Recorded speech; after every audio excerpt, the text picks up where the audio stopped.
The Subcommittee on Water, Wildlife, and Fisheries will come to order. Good afternoon, everyone. I want to welcome members, witnesses, and our guests in the audience for today's hearing. Without objection, the chair is authorized to declare a recess of the subcommittee at any time. Under Committee Rule 4F, any oral opening statements at hearings are limited to the chair and the ranking member. I therefore ask unanimous consent that all other members' opening statements be made part of the hearing record if they are submitted in accordance with Committee Rule 3.0. Without objection, so ordered. We are here today to hold a hearing, an oversight hearing titled Oversight of the Migratory Bird Treaty Act. I now recognize myself for a 5-minute opening statement. Today, the Subcommittee on Water, Wildlife, and Fisheries will examine the current implementation and impacts of the Migratory Bird Treaty Act, or MBTA. Migratory birds are an essential part of ecosystems and local economies across the country. From waterfowl hunting in the Mississippi Flyway to bird watching at national wildlife refuges, a way of life for millions of Americans is rooted in migratory birds. It is in this spirit that the MBTA was passed by Congress in 1918 and has been amended subsequently to implement 4 different bilateral treaties governing the conservation of hundreds of migratory bird species. Over the 100-plus-year history of the MBTA, serious threats to migratory birds, such as the use of chemicals like DDT, have come and gone, while other threats from building strikes and wind turbines persist. In Wyoming alone, there have been several high-profile examples where wind companies have pled guilty and been fined millions of dollars for the deaths of golden eagles and other protected species caused by their wind turbines. In recent months, I have heard directly from constituents such as the Albany County Conservancy who have grave concerns about the impacts of 2 proposed wind projects in Wyoming. Both of these projects are currently moving forward in direct conflict with various executive and secretarial orders issued by the Trump administration, which is why I have engaged the Trump administration directly, urging them to take a much closer look at these projects, both of which were approved by the Biden administration before they proceed. The impact of power generation and distribution on migratory birds is complex. For example, birds colliding with or building nests on power lines and other energy infrastructure can lead to catastrophic events such as widespread outages or even wildfire. We will hear from one of our witnesses about the legal uncertainty electric utilities face from MBTA implementation that threatens birds, ratepayers, and public safety. I look forward to discussing how we can better protect migratory birds from power generation and ensure utility providers have the tools necessary to safely and responsibly deliver power to our ratepayers. Additionally, the subcommittee has heard in the past that growing and unchecked migratory bird populations have cost millions of dollars for important industries like agriculture and aquaculture. In response, natural resources committees have passed bipartisan legislation such as the Cormorant Relief Act and the Black Vulture Relief Act. The Cormorant Relief Act went on to pass the House of Representatives by a voice vote. Today, we will examine holistically if the MBTA's mechanisms for take adequately account for today's conservation and economic realities. Today's hearing is a function of our responsibility to review all of the major statutes under our subcommittee's jurisdiction. With that, I want to take the time to thank our witnesses for being here today. I do apologize for the late start. We just came off the floor after voting, but I do look forward to a robust conversation. I look forward to your testimony. I now recognize Ranking Member Hoyle for her opening statement. Thank you, Madam Chair. We are here. Many Americans care deeply about our native bird populations, and nearly 100 million Americans consider themselves birders. Bird watching and relating activities generate $279 billion in economic output, supporting 1.4 million jobs and contributing $108 billion in direct spending on birding-related trips and equipment, many of those to Oregon. This isn't a new phenomenon. America has a long history of bird conservation. President Teddy Roosevelt established the first federal bird reservation, Pelican Island, in 1903. Over the course of his presidency, he established 51 bird reservations and 4 game reserves, laying the foundation for the creation of the National Wildlife Refuge System and building a network of land, waters, and wetlands for migratory bird habitat across North America. The U.S. signed its first Migratory Bird Treaty with Great Britain and Canada in 1916, and Congress passed the Migratory Bird Treaty Act soon after that. Thanks to the MBTA, the migratory bird one, not the train system in Boston, we've protected native bird populations and their habitat for over 100 years. And the National Wildlife Refuge System has been an integral part of our migratory bird conservation strategy. For example, the Oregon Islands National Wildlife Refuge includes rocks, reefs, and islands along about 300 miles of the Oregon coast. This unique refuge provides most of Oregon nesting seabirds a place to raise their young. Unfortunately, the refuge system is chronically underfunded and understaffed, and this problem has only grown in the last year. According to the Fish and Wildlife Service's own analysis, 53 wildlife refuges currently have 0 staff on the ground. Another 366 are insufficiently staffed, and the remaining 200 have limited staff. On top of that, the Fish and Wildlife Services rescinded the refuge system's strategic growth strategy that had been in place for more than a decade. This policy provides guidance to local refuges on how to approach expansions and acquisitions in a cost-effective, transparent, and scientifically sound way. North American bird populations are still declining at alarming rates. Now is not the time to take away the tools that local land managers rely on to assess how and whether to protect additional bird habitat, especially without any clear replacement plan. I hope we can work in a bipartisan way on this committee to use the visionary conservation tools of the MBTA and the National Wildlife Refuge System to address the rapid loss of birds we're seeing across North America. I hope we can identify and act on strategies to achieve that goal, and I look forward to hearing more from all of you today. Thank you, and I yield back. Thank you. I now recognize Chairman Westerman for his opening statement. Thank you, Chair Hageman. Thank you to the witnesses for being here today. Oversight of our committee's major environmental statutes and their implementation is one of our most important responsibilities, and today we turn our focus to the Migratory Bird Treaty Act, or the MBTA.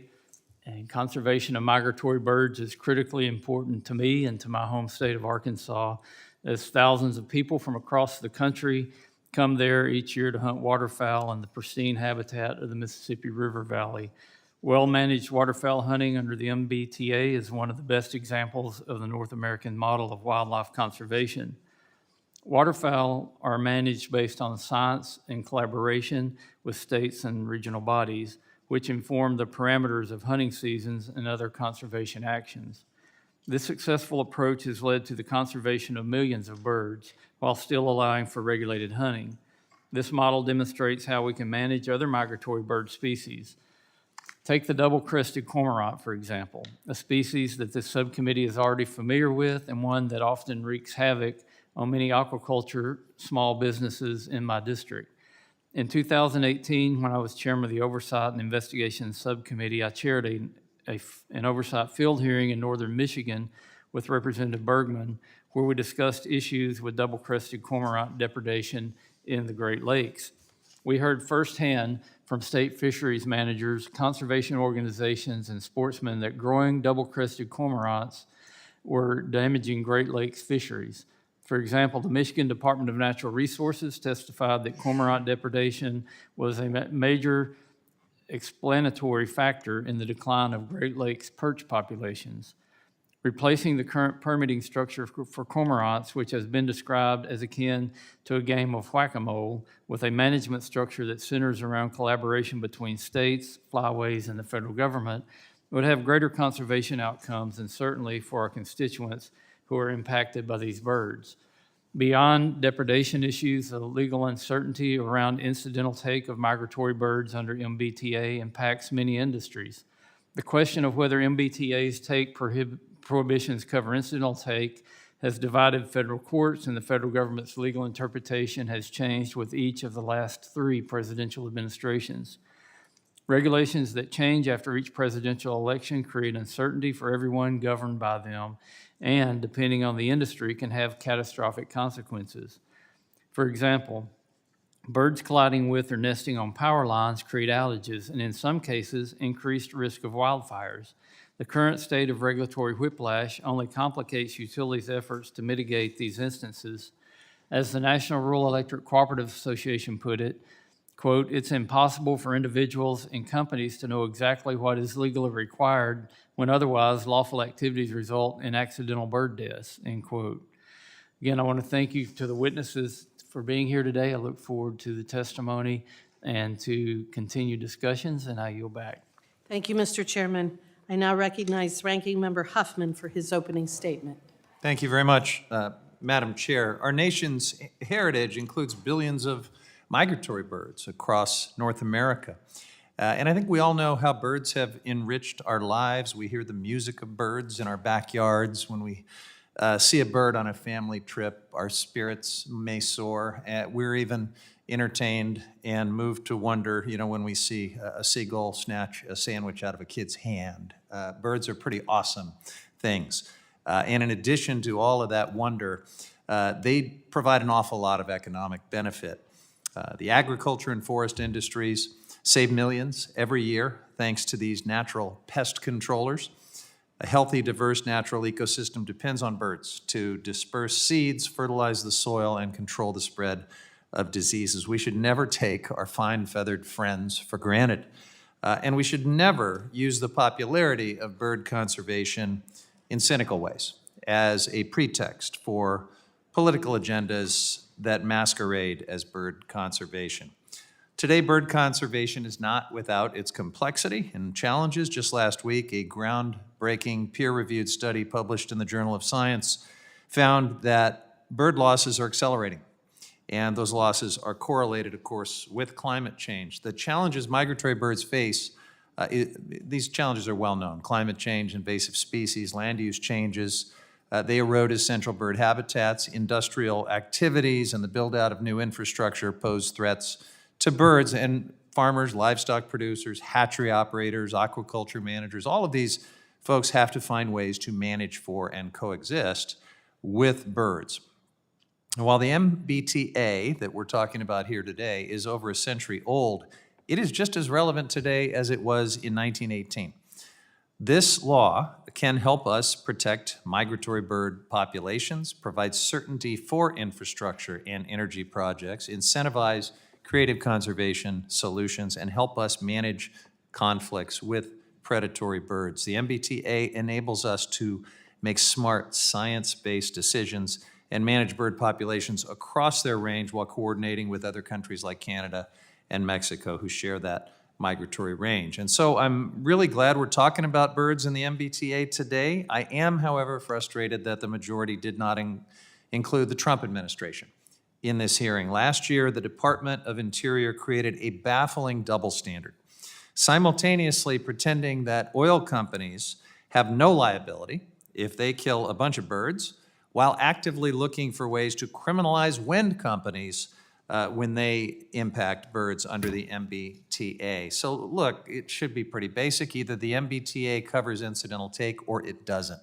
You cannot pick and choose your favorite industries, get preferential treatment based on the conspiracy theorist in chief's fear of clean energy. That is not conservation, that's corruption. The Fish and Wildlife Service for decades, whether Republican or Democratic administrations, interpreted the MBTA to cover incidental takes. Industries across the country developed strategies to avoid or minimize the killing of birds during normal operations. Oil pits were covered. Energy companies developed guidelines and technologies to reduce power line risk to birds. Architects and engineers developed amazing new building glass and architectural standards that have dramatically reduced bird deaths in many cases. Wind companies installed turbine sensors and identified strategies for siting wind farms to minimize risk to birds. But the Trump administration has just decided to go its own way, adding a new layer of uncertainty for businesses, and that is why I introduced the bipartisan Migratory Bird Protection Act. This bill would provide a greater level of legal certainty to companies whose operations pose a risk to migratory birds by directing Fish and Wildlife to establish a general permit program under the MBTA. If enacted, this would create a framework under the MBTA for permittees that choose to use industry-developed best management practices to minimize bird deaths. In addition to that legal certainty, the bill would reduce the penalties for incidental takes and would establish a recovery fund and research program to invest in bird conservation. It's a simple bill based on over a decade of conversations between the Fish and Wildlife Service, Congress, industry stakeholders, and bird conservation advocates, and it would provide big wins for bird conservation as well as certainty for industries that need that certainty. It should be the starting point, a bipartisan starting point for this committee to turn the tide on the unnecessary loss of migratory birds across North America. So I want to thank our witnesses. I look forward to this hearing, and Madam Chair, I yield back. I will now introduce our panel of witnesses.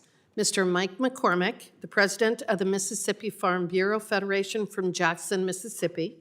Ms. Leslie Swanson, the senior environmental scientist of the Salt River Project from Tempe, Arizona. Mr. Paul Schmidt, retired assistant director for migratory birds with the U.S. Fish and Wildlife Service from Palmyra, Virginia. And Mr. Davey Height, co-host of Bassmaster Television from 96, South Carolina. Let me remind the witnesses that under committee rules, you must each limit your oral statements to 5 minutes, but your entire statement will appear in the hearing record. To begin your testimony, please press the button on the microphone, and we use timing lights.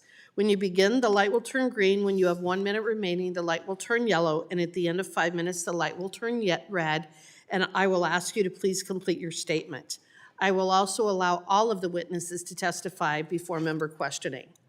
I now recognize Representative Ezell to introduce his constituent, Mr. McCormick. Thank you, Madam Chair. I'm glad to have our president of Mississippi Farm Bureau here today. Mike's a strong voice for agriculture in our state, and he's been a real asset not just to Mississippi farmers, but to a broader agriculture and natural resources community across this country. Mr. Mike McCormick represents nearly 170,000 Farm Bureau member families in Mississippi, and he's a cattle producer himself. He's not speaking from behind a desk in Jackson, Mississippi. He's speaking from experience out in the pasture. He knows what it's like when federal policy meets real life on the farm. And that's why conversations like this matter. Conservation is important. We'll all agree on that, but agriculture and conservation have to work together. When federal oversight creates unintended consequences for the folks who are raising our food, caring for their livestock, and managing the land every day, then it's on us to pay attention and make sure we're getting it right. We appreciate Mr. McCormick being here today to talk about the importance certain federally protected migratory bird species are having back home in Mississippi, and the very real economic and animal health challenges our producers are facing because of it. We're looking forward to the conversation today, hearing your answers. Thanks again, Mike, and Madam Chair, I yield back. I now recognize Mr. McCormick for 5 minutes. Chair Hageman, Ranking Member Hall, and members of the subcommittee, thank you for this opportunity to testify before you today. My name is Mike McCormick, and I am a beef cattle farmer from South Mississippi. I also have the distinct honor of serving as Mississippi as this Farm Bureau president, and we're based in Jackson, Mississippi. One of the most common concerns I hear from my members is a growing conflict between agriculture and the many bird species protected by the Migratory Bird Treaty Act of 1918. I commend you and your leadership in hosting this hearing today to review federal oversight of this important legislation. While we fully support reasonable measures to protect these valuable natural resources, we must develop workable policy that protects the species without causing a major economic hardship for private landowners and farmers. I would like to devote my time today in discussing primarily 4 species that provide a real challenge for the agricultural industry in my state and surrounding areas. One of the most devastating migratory bird species to our state's cattle producers is the black vulture. The black vulture population in the Mid-South area continues to grow and has become a serious problem more than ever before. I've seen a black vulture attack on my farms with my own eyes, and personally, it's truly one of the most horrific things you could ever witness. The black vulture population swarm a herd of cattle and attack newborn calves just after birth. In most cases, the vultures begin blinding the calf by pecking its eyes out, weakening its ability to navigate its surroundings, and puncturing its hindquarters. And once that's accomplished, the calf's ability and strength to fight is over, and the vulture will literally tear the newborn calf apart. In other situations where a mother attempts to defend her calf, the swarm of vultures surround the mother and the calf. Over time, the mother will become so stressed and fatigued in fighting the vultures that sometimes she will end up accidentally trampling her own calf to death. And in occasions, the vulture attacks the mother and the calf during the birthing process, killing the calf as it exits the birth canal and injuring the mother to the point that the farmer has to euthanize the animal. As a farmer myself, I can tell you how demoralizing you feel when this happens on your farm. You spend vast amounts of time and investments in making sure the mother and the unborn calf are properly cared for and protected from disease and adverse weather events. To see this horrific event happen at the hands of an aggressive predator and federally protected bird is disheartening. USDA, APHIS, and Mississippi State researchers conclude that the black vulture causes over $2 million in annual calf losses in Mississippi alone. In addition to this ongoing threat to our state's cattle producers, a new emerging threat has recently arisen, impacting our state's poultry producers. Just this past month, the Mississippi Board of Animal Health was notified of a broiler farm in Mississippi with a positive case of avian influenza. Upon thorough investigation by state agencies, it was discovered that the spread of avian influenza into the broiler flock was likely linked to a series of black vulture encounters and deaths near and around the impacted broiler farm. This new discovery is of grave concern to us from an animal health standpoint. In 2021, the Mississippi Farm Bureau Federation obtained a statewide depredation permit for black vultures from the U.S. Fish and Wildlife Service. While we are very grateful for this program, it's simply not responsive enough to the needs on the ground when farmers discover their black vultures are attacking their calves. They simply don't have time to call and get a permit while they're trying to save their livestock. For this reason, I commend the committee in July of 2025 for passing the Black Vulture Relief Act, H.R. 2462, introduced by Representative John Rose and Representative Darren Soto. This is common sense legislation that supports the ability of our farmers to protect their livestock under their care. The double-crested cormorant is a federally protected migratory bird that's also cost our industry and the farm-raised catfish industry millions of dollars over the years. These birds consume fish and spread a host of diseases in the ponds. The average catfish farmer spends $285 per acre on harassment measures alone. The cost of the catfish industry related to bird depredation can be as high as $65 million annually. Despite these efforts, harassment alone does not completely resolve the problems. In March of 2025, Representative Mike Ezel and Representative Benny Thompson, both from Mississippi, introduced House Bill 2293, the Cormorant Relief Act of 2025. We thank the committee for its leadership in passing this legislation and ultimately passing the full House in December 2025. Another pest that we're dealing with in neighboring states is the black-bellied whistling ducks. They've become a serious problem to our neighbors in Louisiana, with tens of thousands of these birds that have taken up permanent residence on the Mississippi River corridor at our nation's largest ports, causing real threats to international bulk shipments of grains, costing the rice industry more than $3 million annually. Last, the emerging concern that we hear from our landowners across our state are flocks of Canadian geese destroying annual ryegrass fields that are planted for cattle grazing in the fall. Essentially, hundreds of these geese swarm the fields and take out and freshly emerged ryegrass within hours. The field is absolutely level. In closing, I want to commend the committee for hosting this hearing. I sincerely appreciate the opportunity to share some perspectives from my farm on these important issues, and I welcome any questions you may have. Thank you. I now recognize Ms. Swanson for 5 minutes. Good afternoon, Chairwoman Hagman, Ranking Member Hoyle, Vice Chairman Exel, Chairman Westerman, and members of the subcommittee. Thank you very much for this opportunity to speak with you today.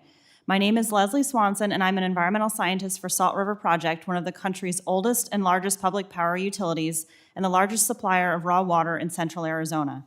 SRP was formed back in 1903 when Arizona farmers and ranchers pledged their land as collateral to secure a loan through the National Reclamation Act.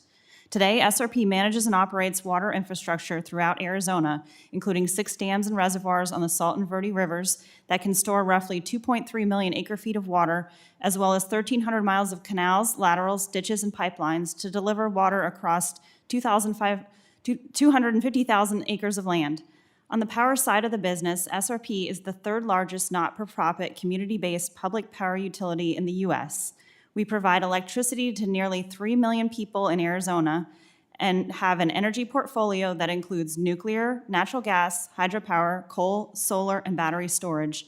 As a vertically integrated utility, SRP transmits and delivers electricity across 2,900 square mile service territory in central and eastern Arizona. We maintain a large transmission system and a distribution grid with more than 22,000 miles of distribution lines and nearly 2,500 miles of transmission lines. For the last 15 years, I have served as the lead subject matter expert on avian power line interactions and have extensive experience in avian compliance matters. I explain my work as being focused on translating wildlife protection requirements into practical field-level compliance measures for a large electric utility. Part of my role involves managing SRP's voluntary avian protection program, overseeing federal permitting and reporting requirements, and I work closely with our field crews as well as federal and state agencies to implement practical, science-based protections for migratory birds. I am also the immediate past chair of the Avian Powerline Interaction Committee, which is an organization made up of electric utilities and resource agency partners, including the U.S. Fish and Wildlife Service. SRP addresses avian issues across all of our assets, though most interactions occur on the transmission and distribution system, as you might expect. Great horned owls and red-tailed hawks are the most frequently involved species. Birds are attracted to utility infrastructure, including utility poles, which offer them a place to perch, hunt, roost, and nest. SRP has a high-voltage transmission line system traversing large parts of the state in forested areas, but in other locations, SRP transmission and distribution poles are the tallest options on the landscape. Power outages can occur when birds come into contact with electric infrastructure. That could mean birds building nests on energized assets or when birds fly into utility infrastructure. Birds sometimes drop prey on utility infrastructure, and bird excrement can come into contact with energized components or equipment, causing that equipment to malfunction or fail. The voluntary program SRP operates reduces bird impacts and helps maintain the safety and reliability of our transmission and distribution system. Then there's a series of measures that we implement, not limited to coordinating with local organizations that support avian conservation, such as Arizona Game and Fish, U.S. Fish and Wildlife Service, Audubon Southwest, and Liberty Wildlife, a local rehab group dedicated to wildlife rehabilitation. Over the years, we've been asked to supply bucket trucks to assist with the rescue of a variety of different bird species. Some examples of the types of asks we've received were in the request to rescue a great blue heron tangled in fishing line and dangling from a tree, a request to help remove an osprey trapped in the safety netting at a golf course, and a request to save fledgling red-tailed hawk that got stuck upside down in the crook of a tree. We also assist Arizona Game and Fish in their Bald Eagle Management Committee, and we provide bucket trucks every year to help them access nestlings for banding. At the core of all of this is the commitment to protect and preserve our natural resources while at the same time ensuring we carry out our mission of delivering safe, reliable, and affordable electricity and water to our customers. The Migratory Bird Treaty Act, which today protects more than 1,100 species, is one of the oldest wildlife protection laws dating back to 1918, when it was enacted in an attempt to curtail overhunting of birds.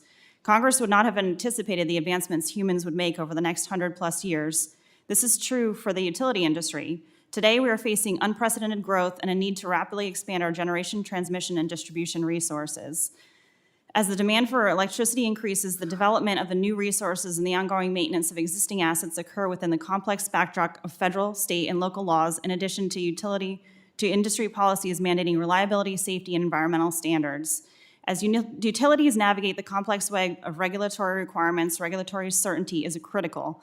Clearly defined compliance standards and criteria are essential for planning, permitting, construction, operation, and maintenance of the network of energy infrastructure supplying power throughout the country.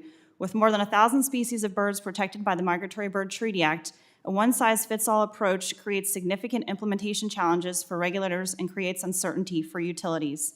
In conclusion, the utility industry, by and large, has been at the forefront of conservation, whether through funding research, initiatives, or industry best management practices and partnerships. The conservation work carried out by SRP will continue to provide significant long-term benefits to birds without the need to expand the current reach and scope of the Migratory Bird Treaty Act. Thank you, and I look forward to any questions the committee members may have. Thank you. I now recognize Mr. Schmidt for 5 minutes. Thank you, Madam Chair, and thank you, Ranking Member Hoyle, members of the subcommittee. It's my honor to testify today on the Migratory Bird Treaty Act. I have almost 50 years of experience in wildlife conservation, much of which you see with the U.S. Fish and Wildlife Service, but also with Ducks Unlimited, and most recently as a consultant to projects across the country, from bald eagle nesting sites, siting wind power to avoid waterfowl, and launching an innovative bird conservation initiative called Road to Recovery.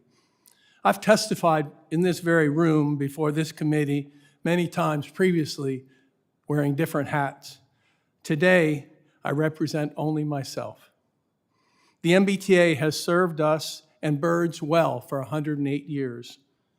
This law provides guideposts for the lawful taking of birds and was one of the first of many federal laws and policies that help maintain healthy wildlife populations in the United States. The MBTA is the bedrock upon which we conduct bird conservation and build partnerships, ensuring sustainable populations. The law provides a legal framework to prevent human activities from being harmful to birds. Scientific studies published in Science in 2019 and more recently in 2026 demonstrate the need for strong legislation and partnerships to understand and reverse declines.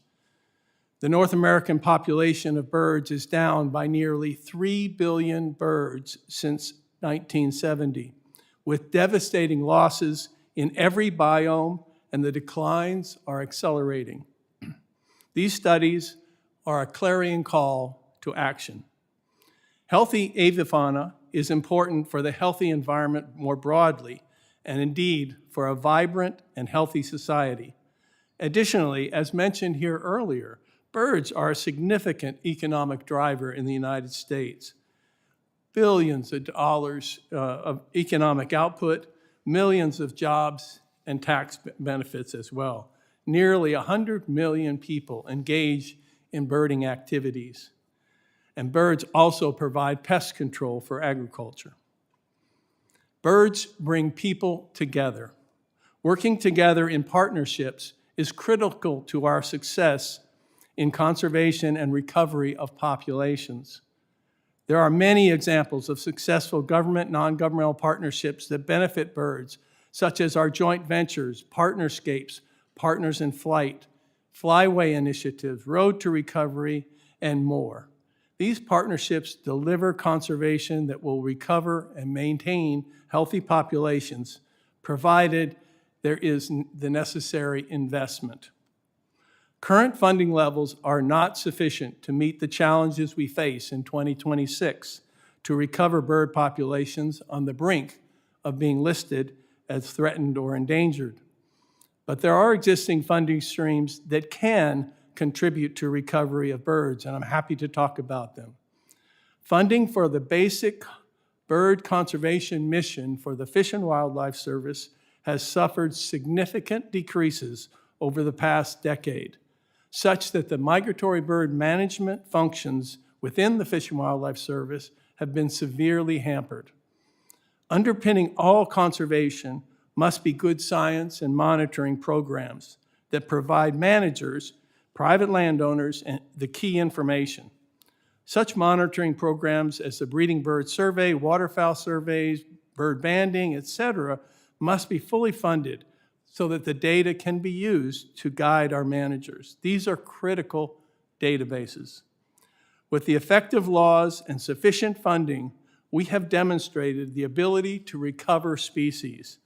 The MBTA is credited with saving the snowy egret, wood duck, sandhill crane, and many more from extinction. The law and its regulations provide a backdrop for efforts to stabilize and conserve bird populations. Bird conservation is good for our environment, good for our health, good for our economy.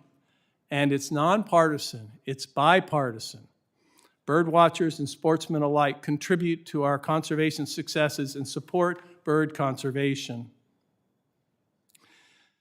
Thank you again for the opportunity to testify. I am at your service and ready to help find solutions to the problems vital to Americans and critical to healthy bird populations. I look forward to responding to any questions you may have. Thank you so much. Thank you, and I now recognize Mr. Height for 5 minutes. Chairwoman Hageman, Ranking Member Hoyle, and members of the subcommittee, thank you for the opportunity to be here today, and thank you to Congressman Wahlberg for bringing this issue to the forefront. My name is Davey Height.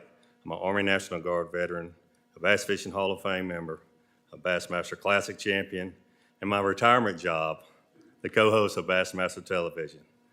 Most recently, I was appointed to serve on the board of the South Carolina Department of Natural Resources by our great conservation governor, Henry McMaster. I'm here solely to testify in my personal capacity as a professional fisherman and to share my experiences from the last 30 years on the water, fishing lakes, rivers, and coastal systems all across this country, not on behalf of SCDNR or any other organization I am a member of. I'm here to talk about an issue that reflects both the success of American conservation policy and the challenges that arise when recovery is not followed by practical science-based management. That issue is the management of the double-crested cormorant under the Migratory Bird Treaty Act.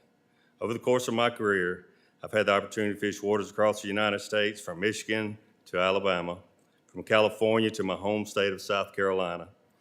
Over that time, I've watched cormorant populations rebound, which is a conservation success.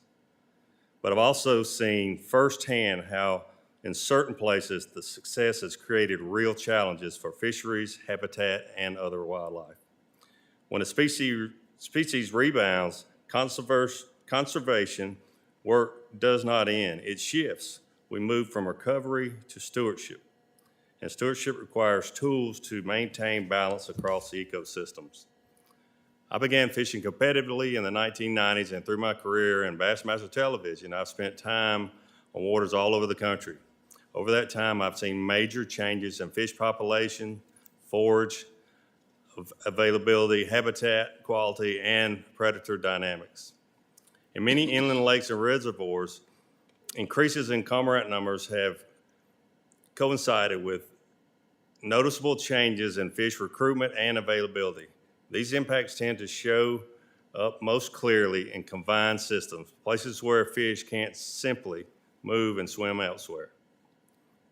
These aren't just angler observations. State agencies and researchers have documented the same patterns. High concentrations of a very efficient fish predator can put real pressure on managing fisheries, and cormorants are extremely efficient fish predators. According to a study done by Clemson University, a single bird can consume up to 8 fish per day, often adding up to several pounds. When hundreds or thousands of birds concentrate on one lake or river, especially in the winter, the kill of predation adds up fast. And when fish populations take a hit, it doesn't just affect fishing. It affects license revenue, conservation funding, and local economics that depend heavily on fisheries. One example from South Carolina helps illustrate this. As mentioned, Clemson did a study on cormorants on the Santee Cooper Lakes in 2018. At that time, about 6,000 birds were wintering there, consuming an estimated 48,000 fish per day. That study was done nearly 20 years ago, during a severe drought and when cormorant populations were lower than they are today. The takeaway is not just the number, it's the predation at the scale, size, overwhelming traditional fisheries management tools like creel limits, size limits, and fish stocking. Those tools are designed to manage angler harvest, not sustain high-density predation by a recovered species. And this is not just a freshwater issue. Cormorants also feed heavily on inshore and near coastal fish species, adding pressure to estuaries that are already dealing with habitat loss and water quality challenges.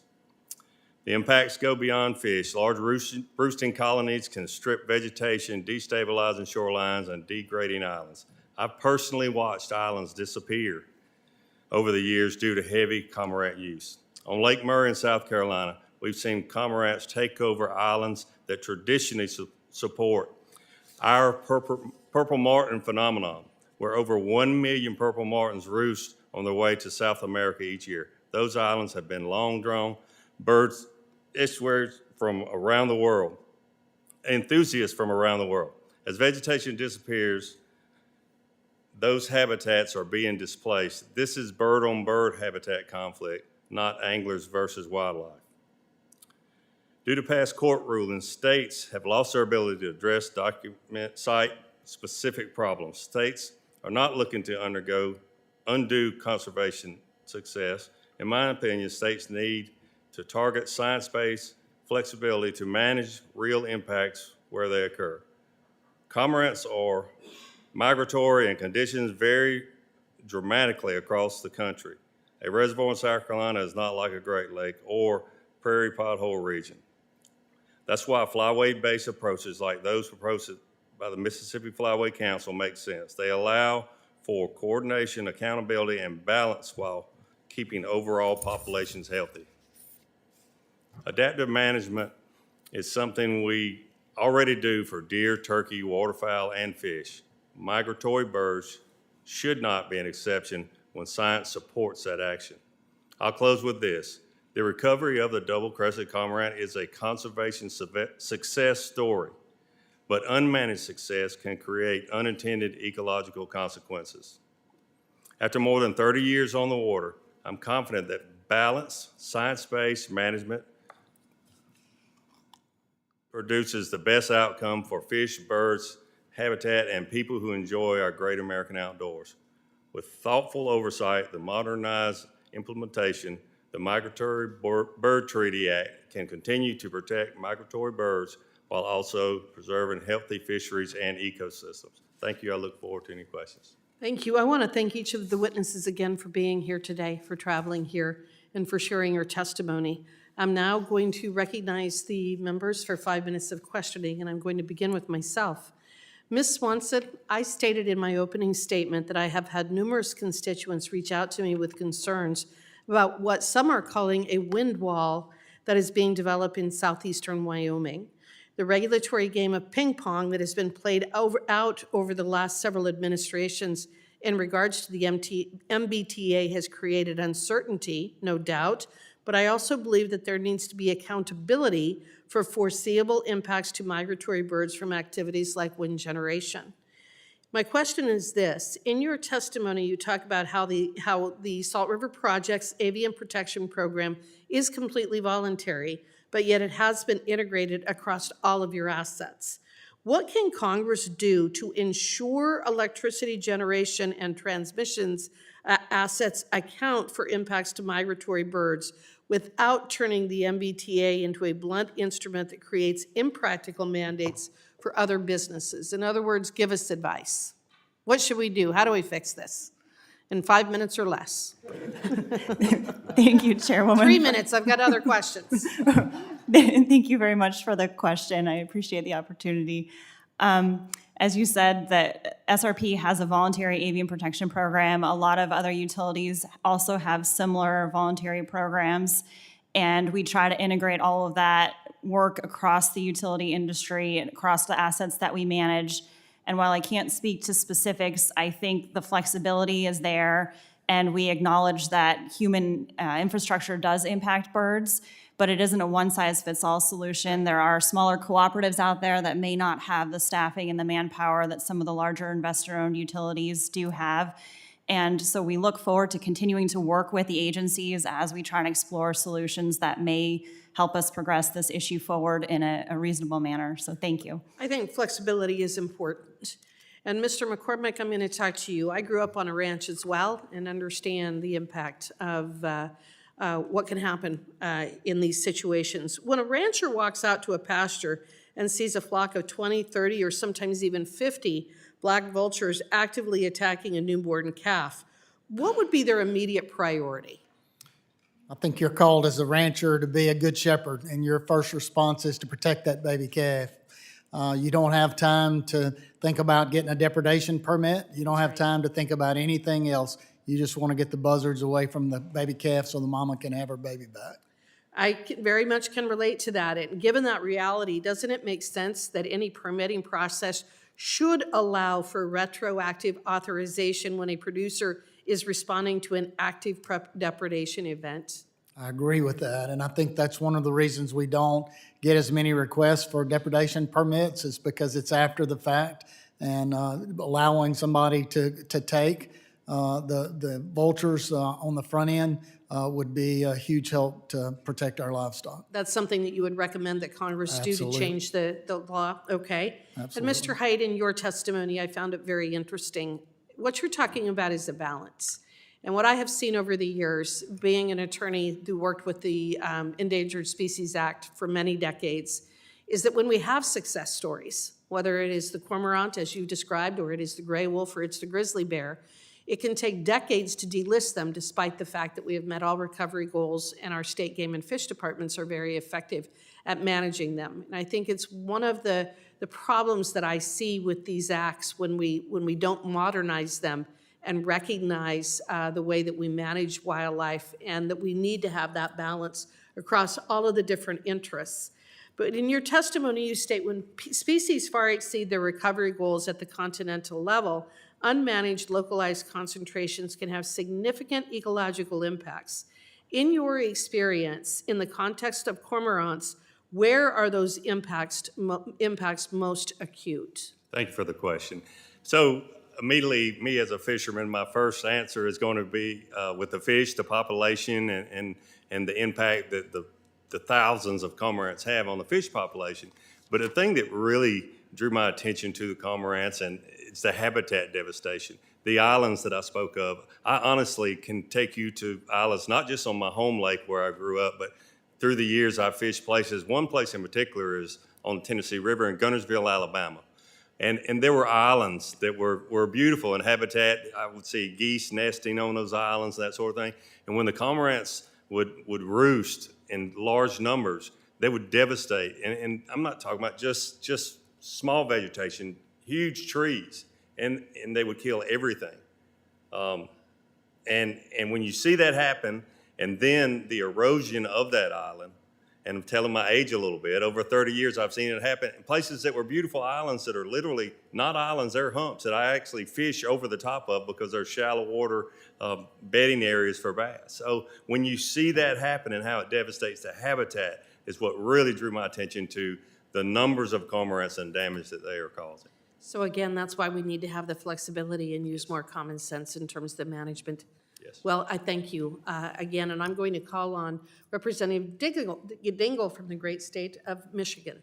Thank you, Madam Chair, and to Ranking Member Hoyle. Look, thank you for all the witnesses being here. Birds are vital to our communities and our economy, but the fact of the matter is in North America, their populations are dropping, and I believe we're in crisis. Even common species, the black birds, have undergone massive population losses. The Migratory Bird Treaty Act is one of the best ways we have to fight these losses. It covers nearly all the native bird species in the United States, and we should be doing everything we can to protect this statute and the programs that help our native bird populations. So I want to focus on what has been happening. In 2019, a landmark study found that North America's bird population has declined by 3 billion birds since 1970, representing a loss of more than a quarter of the birds on the continent in just 50 years. Last week, a new study found that for a large portion of our birds, these population declines are actually accelerating. Mr. Schmidt, given this news, how can the Migratory Bird Treaty Act help address these concerning trends? I think the Migratory Bird Treaty Act is fundamental to doing just what you described, Congresswoman. It enhances our ability to build partnerships, collaboration, and working with individuals such as at this table to solve problems where human wildlife come into conflict, but also collaborations that build upon the populations that we need. Road to Recovery, a partnership that I was instrumental in launching just a few years ago, is trying desperately to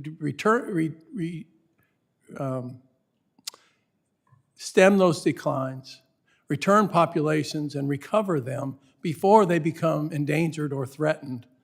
That, to me, is proactive in a way that is very successful. Now, the Migratory Bird Treaty Act, does it need to be modernized? I would suggest it does, to incentivize good stewardship on the landscape from private landowners as well as governments. And I think that the public is expecting the government to lead in this regard. Thank you. The loss and degradation of bird habitat is one of the main drivers of bird population loss. Restoring bird habitats in rural and urban parks and greenways can make a real difference in conserving bird populations for the future. My legislation, the Local Communities and Bird Habitat Stewardship Act, would make $1 million available through an annual grant program to protect, restore, and enhance urban bird habitats, reduce urban hazards to birds, and educate the public about bird conservation. This will expand the reach of the current Urban Bird Treaty Grant Program, giving the program dedicated statutory authorization and funding. Mr. Schmidt, can you talk about the impact the Urban Bird Treaty Program grants have had on the 31 participating cities? And if the grant program were expanded, what the benefits would look like across the country? Thank you for that question, because that strikes at the work that I did in the U.S. Fish and Wildlife Service. I established urban treaties back when I was with the Fish and Wildlife Service. Our first one, as I recall, was New Orleans with Mayor Morial.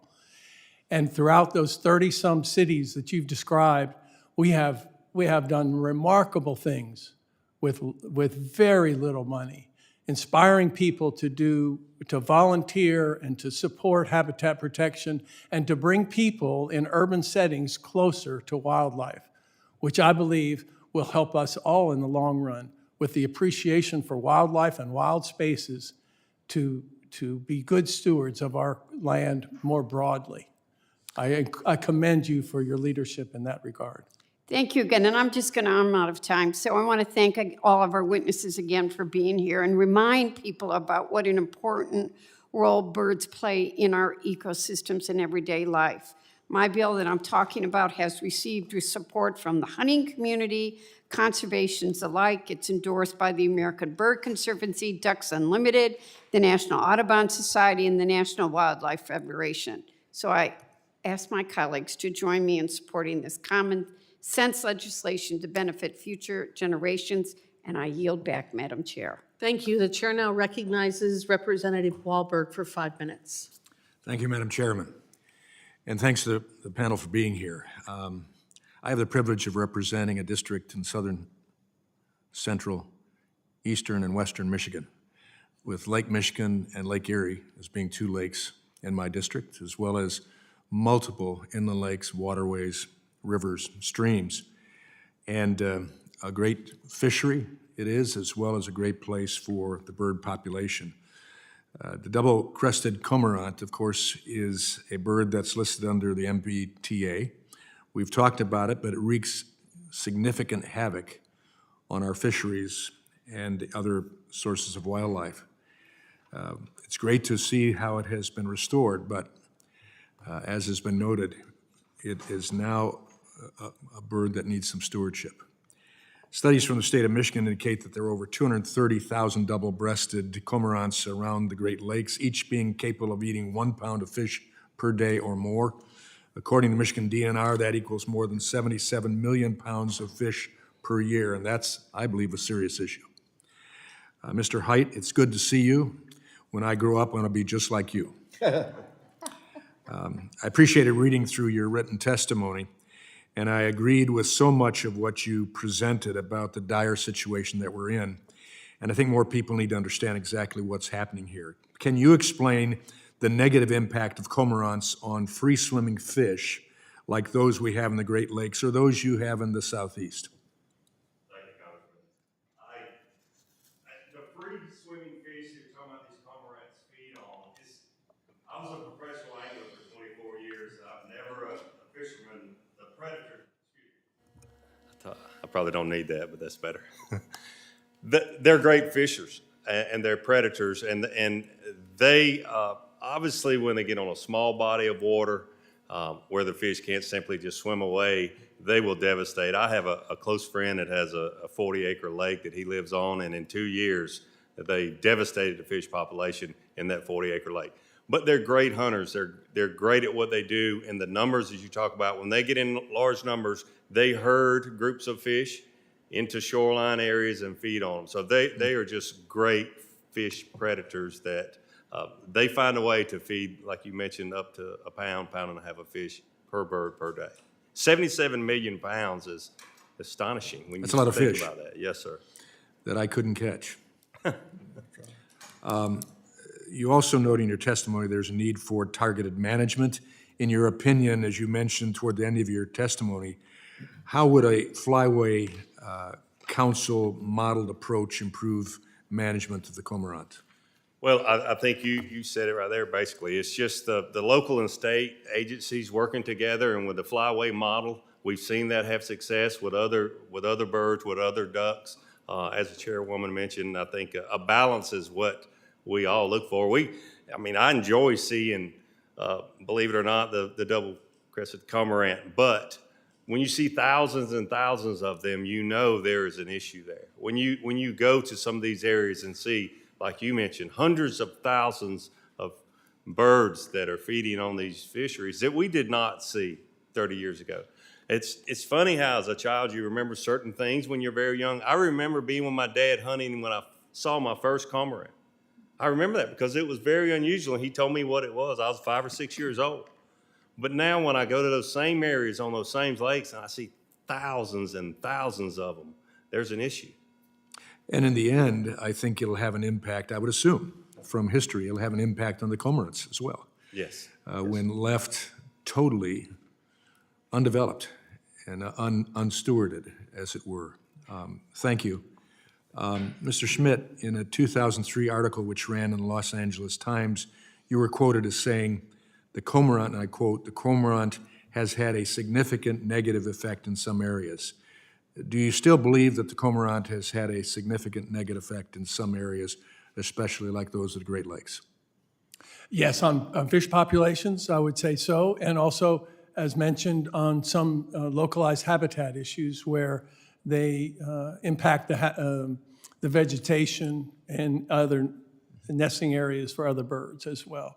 And that's certainly something that I think we could join together in a bipartisan way, and in not only political bipartisan, but fishermen, duck hunters like me who see cormorants flying across the sky, and people who love watching birds and watching flora fauna along the lake shores and other places that we could come together on. So I believe there are tools available to use to control cormorants in particular areas where they're having impacts. I think one of the issues, if I can, is funding for the agency that's responsible for this has been devastated over the past decade. And they need staffing to help fishermen and help local communities deal with these problems. I appreciate that, but I also think we ought to make sure we talk to the fishermen and the farmers and all the rest and take some of their advice, because I think there's some practical ways they can handle this with common sense. So thank you. I yield back. Thank you, and I now recognize Ranking Member Hoyle for 5 minutes. Thank you, Madam Chair. Mr. Schmidt, we've talked a lot about common sense, and I know that we can work in a bipartisan way, especially with hunters and anglers who really do so much in terms of conservation. And I just like you to talk about some examples of how the Migratory Bird Treaty Act has encouraged partnerships and collaboration, and also help proactively address threats to birds and reduce the need for more listings under the ASA. Thank you for that question. I think there are many examples of partnerships that have been spawned by the MBTA, and it goes back to efforts to develop best management practices to cover oil pits, open oil pits that were attractive nuisances and death traps to birds. But it's been advanced into other industries as well, such as power lines, as you've heard today.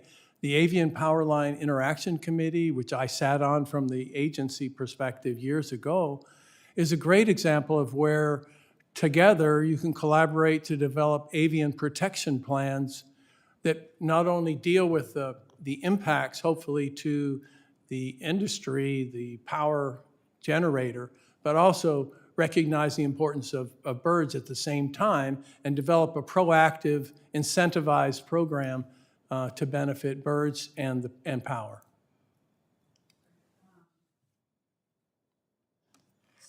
Sorry about that. And could you talk a little bit in the time we have left about what tools exist within the Migratory Bird Treaty Act to provide flexibility for project developers? And what are some examples of those tools being used successfully? So I think development of best management practices, as I've mentioned already, but also it's my view that over the past 50 or 60 years of implementation of the MBTA, that prosecutorial or enforcement discretion has been used quite effectively to encourage best practices amongst industries and where these wildlife and people conflicts come into play. So I think there's a way to collaborate and use the MBTA positively. And as I mentioned earlier, modernization is welcomed and this subcommittee and the committee has attempted to try to do that in recent times, and I hope you're successful in doing that for the benefit of all of us, as well as the birds. Great, thank you, and I yield back. The chair now recognizes Mr. Ezell for 5 minutes. Thank you, Madam Chair. Mr. McCormick, based on your testimony, you mentioned the serious and ongoing challenges that double-breasted cormorants pose to the Mississippi catfish industry.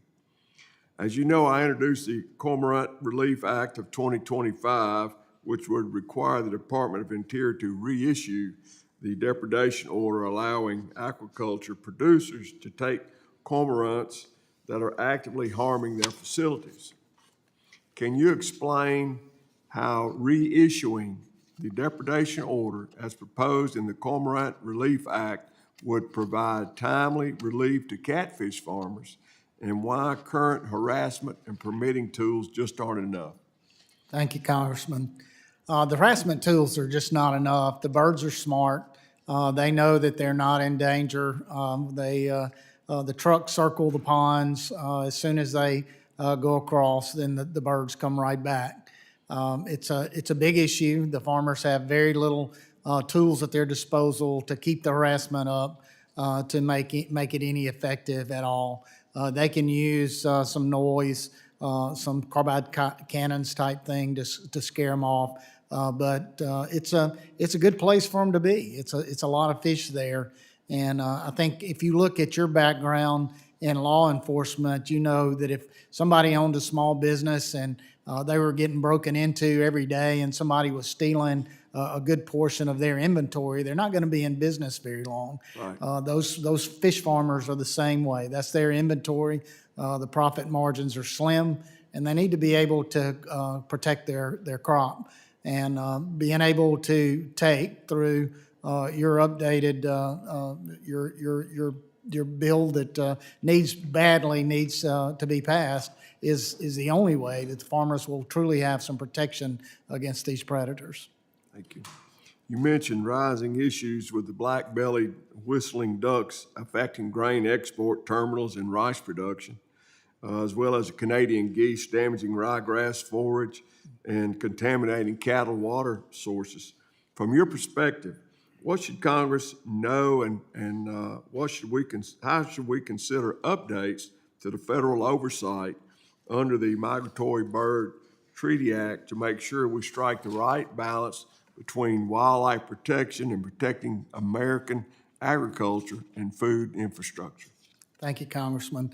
I think what I'd like to say is I have a little bit different view on these species that we're talking about, because I don't see them decreasing. I see their populations increasing. Also see a different pattern with these birds, especially the whistling ducks and the geese, is they're no longer migratory. They stay in Mississippi and surrounding states the whole time. They winter and summer there.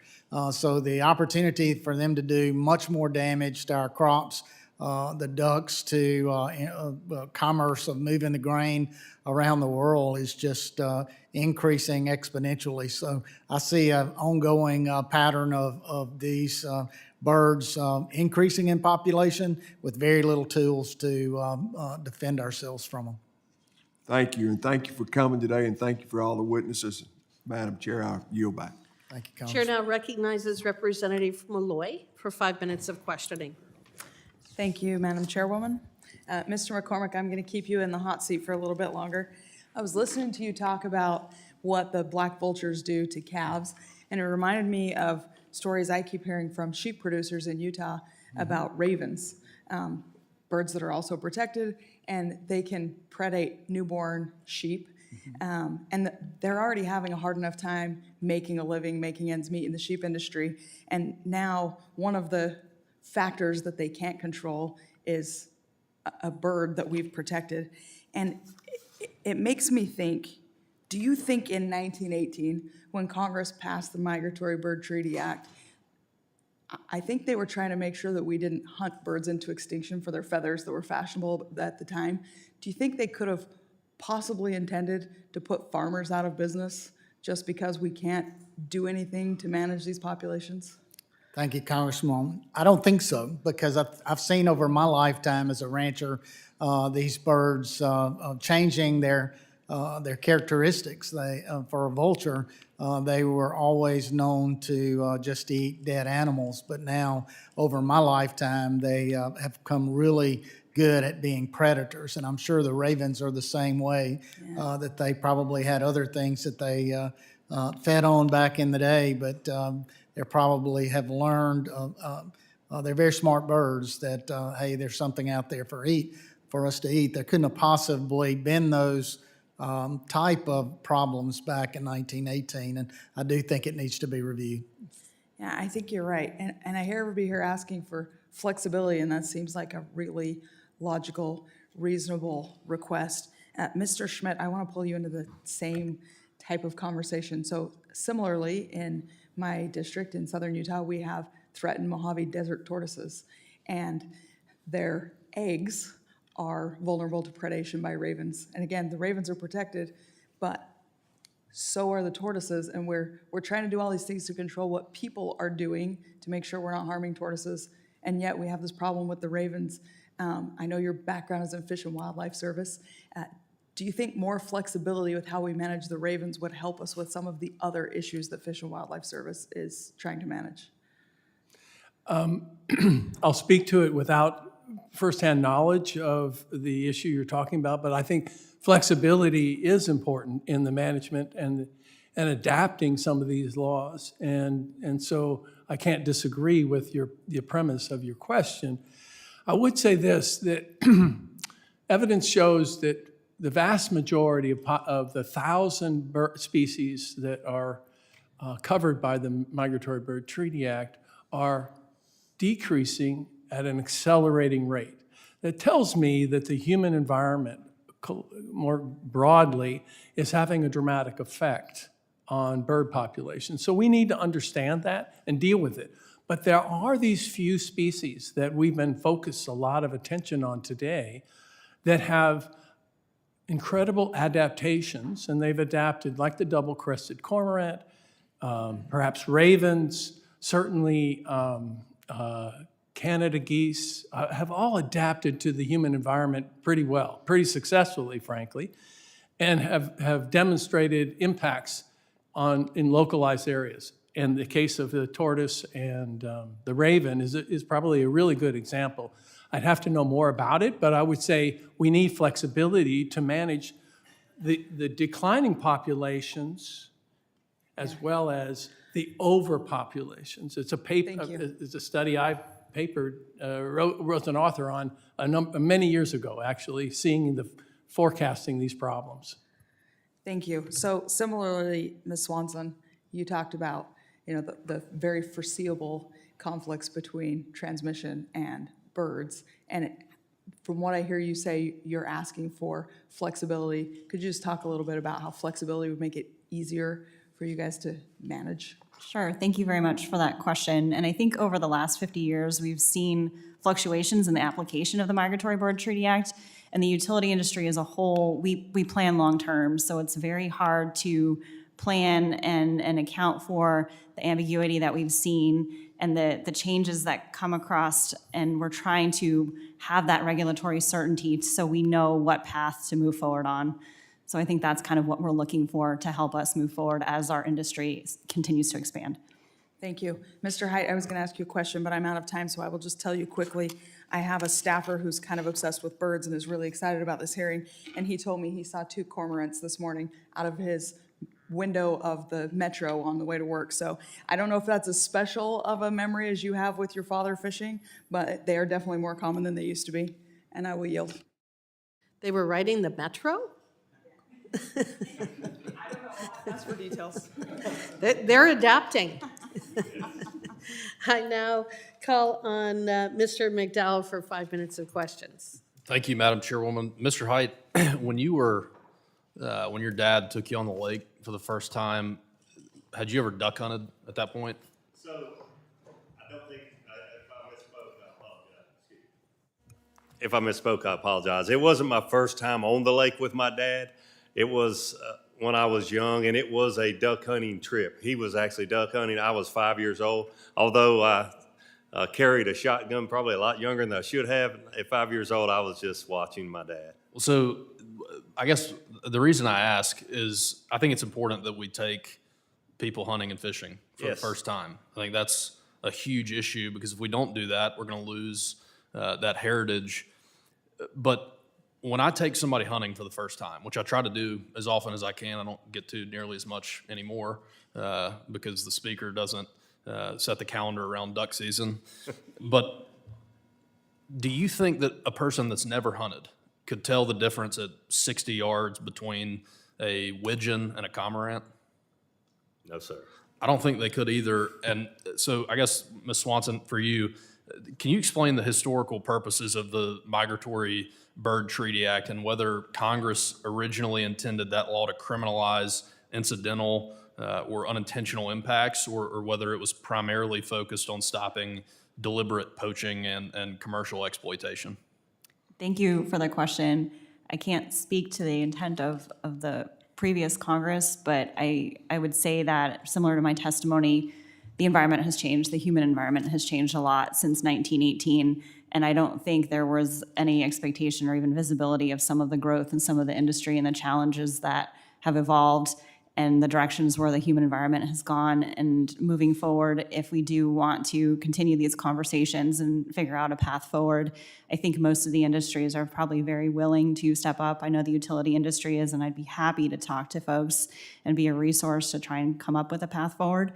But it's going to continue to change, so I think we have to be flexible, as I said before. Sure. So one of the things that you said, Mr. McCormick, when we talk about Canada geese, as a sportsman, I know how rare it is, I'm sure you do too, to take a banded duck or goose. And so you can imagine my surprise when hunting in Davie County in North Carolina, we sent a dog out to get a goose, and he brought that one back, and it had a band on it. And he went and got the other 3, and all 3 of them were banded. And we called them in to see where they were from, and they pretty much banded them in the Walmart parking lot of where we live, which is pretty far from Canada.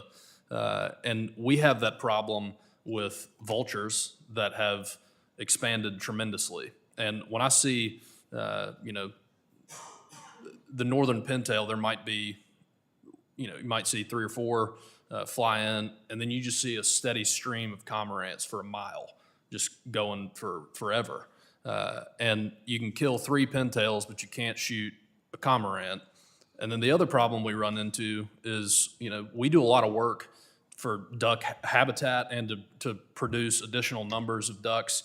And in North Carolina, we put wood duck boxes out all over all the lakes. And the vultures go in there and they're killing the ducks, the eggs of these wood ducks. And what we have to make sure as Congress is that we are not passing laws that attempt conservation at the expense of something else. That's what we've done way too often. I mean, there's people in Washington that think that coyotes sit around a campfire and sing Kumbaya and that they don't kill everything. And so they try to protect them. Well, doing that is at the expense of deer, of basically anything else with a pulse. And we have to make sure that we're not doing that. Mr. Schmidt, with the remainder of my time, obviously I'm an avid sportsman, and I was pleased to see the Trump administration's change the paradigm for hunting and fishing in the National Wildlife Refuge System from closed and less open to open and less closed. What are your thoughts on that policy change? Congressman, I'm a hunter, longtime hunter, waterfowl and big game as well. I appreciate public property to use to hunt. I can't disagree with the need to have more and more space for such hunting, for sure. Okay, well, I'd run out of time. Madam Chair, I'll yield back. Thank you. I again want to thank the witnesses for your valuable testimony and the members for being here and asking your questions today. I thought this was a really interesting dialogue. The members of the committee may have some additional questions for the witnesses, and we will ask you to respond to those in writing if we submit them. Under Committee Rule 3, members of the committee must submit such questions to the subcommittee clerk by 5 p.m. Eastern on Monday, March 9th. The hearing record will be held open for 10 business days for these responses. Without objection, the subcommittee stands adjourned.